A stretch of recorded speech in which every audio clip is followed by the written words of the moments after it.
Привет, друзья! С вами Маша. Рада вас видеть на уроке русского языка. И сегодня мы поговорим об аббревиатурах в русском языке. Что такое аббревиатуры? Это слова, которые сконструированы путем сложения начальных букв или начальных слогов, слов или групп слов, то есть словосочетаний. Почему вообще в языке появляются аббревиатуры? Все потому, что каждый язык стремится к простоте и лаконичности. Мы, пользователи языка, хотим говорить кратко и использовать простые слова, желательно не очень длинные, чтобы не тратить большое количество энергии на произнесение этих слов. И аббревиатуры нам в этом очень помогают. Вообще, аббревиатуры существовали еще до того, как начался бум аббревиатур в Советском Союзе, и огромное количество их пришло в русский язык. В Советском Союзе сокращали все, что только можно, и появилось огромное количество аббревиатур, которые называли какие-то административные единицы. Например, Мособлком, Военком и так далее. Эти слова в современном русском языке не имеют такого широкого употребления, поэтому я не буду их касаться на сегодняшнем уроке. Это элемент так называемого советского новояза, и это отдельная тема. Сегодня на уроке мы с вами поговорим об аббревиатурах, которые очень часто используются в повседневной жизни, которые вы наверняка встретите в публицистике, в газетах, журналах, в интернет-статьях, а также услышите в разговорах, например, в диалогах, в фильмах или просто если у вас есть друзья, которые говорят по-русски, они тоже могут использовать эти аббревиатуры. Готовы? Поехали! Одна из первых аббревиатур, которые вам понадобятся, когда, например, вы приезжаете в Россию и вам нужно заполнить эту миграционную карточку, я думаю, это так называется, там часто стоит аббревиатура ФИО, которая непонятна многим иностранцам. Так вот, ФИО – это значит фамилия, имя, отчество, то есть ваши личные данные. Конечно же, у многих иностранцев нет отчества. И тогда мы пишем имя, второе имя и фамилию. Но важно помнить, что эта аббревиатура ФИО – это значит наши личные данные, фамилия и имя или имена. Очень часто в современном русском языке встречается аббревиатура ЗОЖ, потому что ЗОЖ популярен в наши дни. Что же это такое? Это здоровый образ жизни. И в текстах, в интернете, в статьях, в журналах действительно встретите эту аббревиатуру ЗОЖ. Что значит ЗОЖ для современной девушки? Можно сказать, что сейчас каждые СМИ пишут о ЗОЖе. Что же значит СМИ? СМИ – это средства массовой информации, то есть пресса, телевидение, радио, интернет.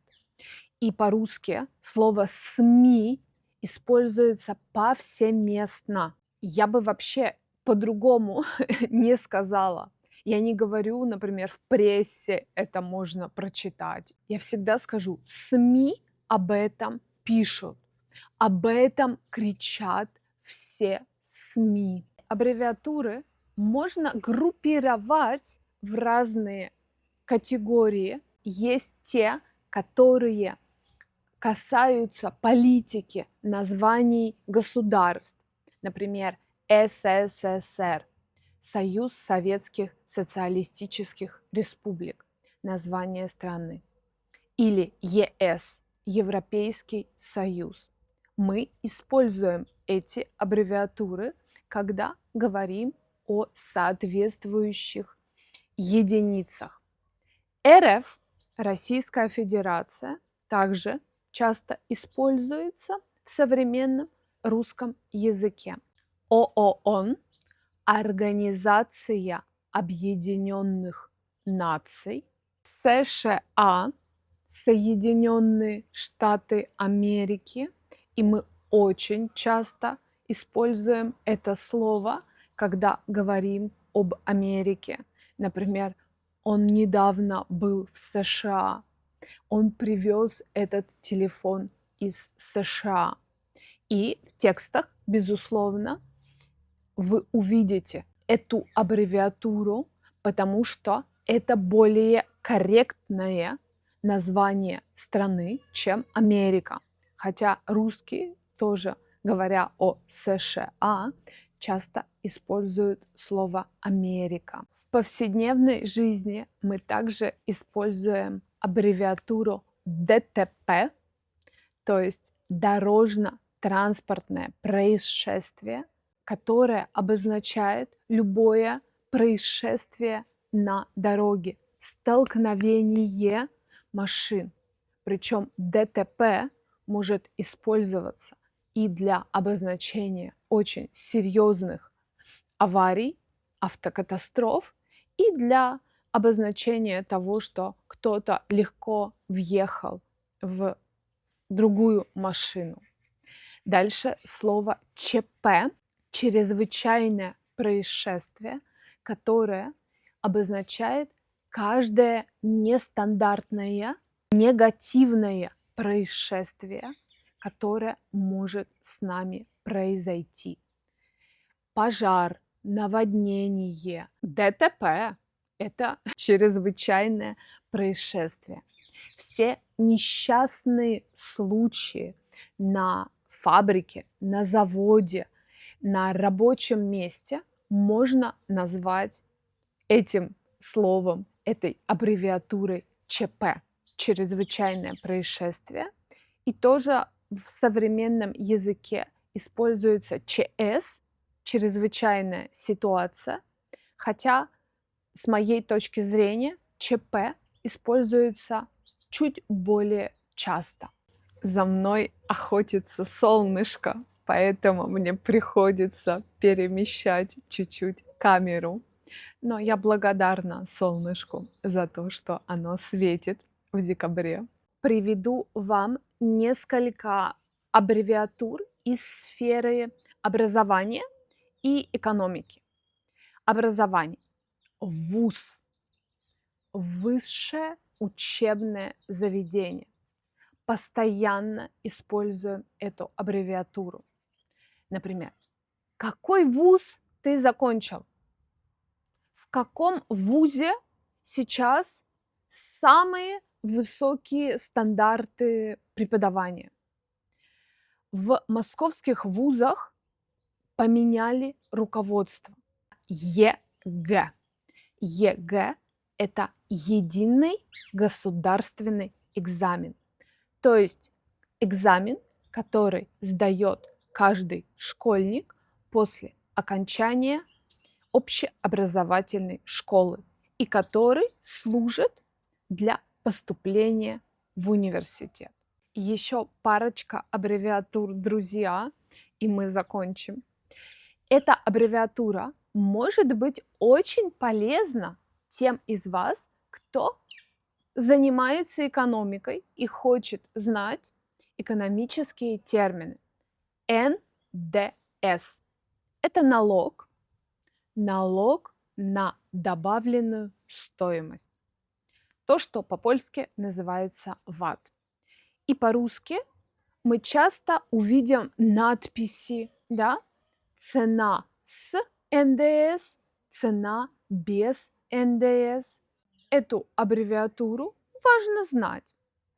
И следующая аббревиатура – это ООО – Общество с ограниченной ответственностью. С моей точки зрения, аббревиатура ООО чаще используется в письменной речи, чем в устной. В устной речи я бы сказала просто фирма или компания. Я бы не сказала, это ООО была основана 10 лет назад. Я скажу, эта фирма была основана 10 лет назад. Слово «фирма» такое короткое и удобное. Друзья, безусловно, на нашем уроке я представила вам только часть аббревиатур, которые широко используются в русском языке. Если вы знаете аббревиатуры, которые реально часто используются, пишите, пожалуйста, в комментариях, какие это аббревиатуры и что они значат. Или, может быть, вы не знаете, что они значат, и если хотите, я отвечу вам, что они значат. Спасибо большое за внимание. Если видео вам понравилось, по традиции прошу поделиться им с теми, кто изучает русский язык. Благодарю вас за поддержку моего канала. Спасибо и до встречи на следующих уроках. Пока!